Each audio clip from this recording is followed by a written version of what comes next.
Truth is,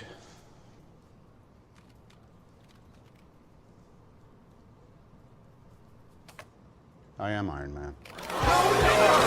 Hey there, and welcome to Iron Man issue number 1. Get ready for a brand new creative direction as we have a new writer.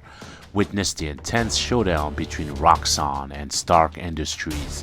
Stick around to find out all the details.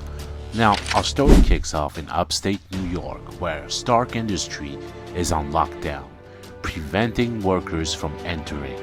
Suddenly, 2 guards transform into somewhat of a Hulk, sending the nearby civilians into panic. But fear not, a laser blast strikes the beast, and it's none other than Iron Man himself. He announces that he's not wearing his Mysterium anti-magic armor. As you may recall, Iron Man built a new suit using Mysterium, a rare metal that originated with the X-Men. But why isn't he wearing it now? Iron Man quickly dispatches the 2 monsters with ease, but they manage to flee. He then calls up a guy named Raymond Vincent, a current employee, to guide him through the facility. Tony explains to Raymond that he just acquired his company back from Fei Long, the man responsible for taking over Stark Industry and using its technology to create Stark Sentinels. Tony successfully shut down Fei Long and locked him away for a very long time. But the new plans involve artillery, a development Tony opposes. He believes they should focus on creating something other than weapons and vows to bring about change before taking off. However, in all too familiar twists, his armor abruptly malfunctions. Seriously, Marvel, how many times do we have to see this? It's getting a bit stale. As he falls, the workers scramble to call an ambulance. Now, there's so many stories about Tony armor malfunctioning, even in the movies. And I'm just, as a fan, I'm like, you gotta get more creative than that, because we've seen his armor fall times and times and times again. Now, weeks later, we find Tony in the hospital, lamenting his age as he undergoes rehab from his fall. He's determined to figure out why his armor malfunctioned, noting that nothing indicated a problem. As inspiration strikes, he updates his armor and even puts some suits in a briefcase, preparing for his first board meeting.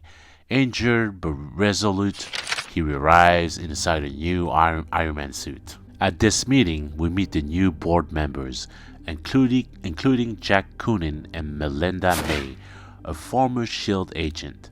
Tony pitches his vision for a new app, steering clear of weapon manufacturing.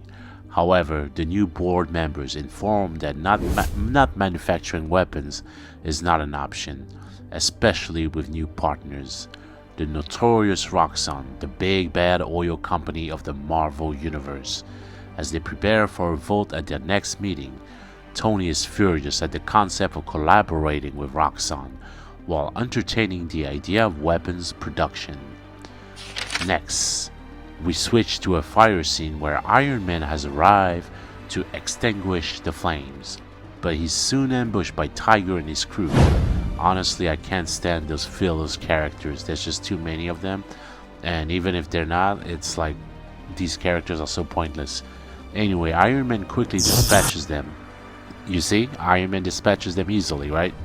Only to learn they filmed the entire encounters to portray him as a washed-up hero committing crimes. As he flies away, he begins to suspect that magic may have been responsible for his earlier armor failure. I hate magic, and I'm definitely not wearing my anti-magic suit, he says. Upon reaching a secret hideout, Iron Man is attacked again, this time by the same monster from earlier in the issue. When Tony demands to know who sent them, he is met with an unexpected return. Justine Hammer, who you might remember was killed by Zeke Stane in Invincible Iron Man 527. Justine reveals that Roxxon brought her back, and claims her team locked out the weapons and did some gig work for her. with the last piece of the puzzle being the Mysterium element itself.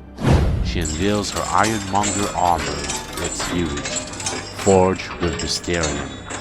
Just wow, it's like Iron Man 1 movie when Obi-Wan had that big old armor. Remember that?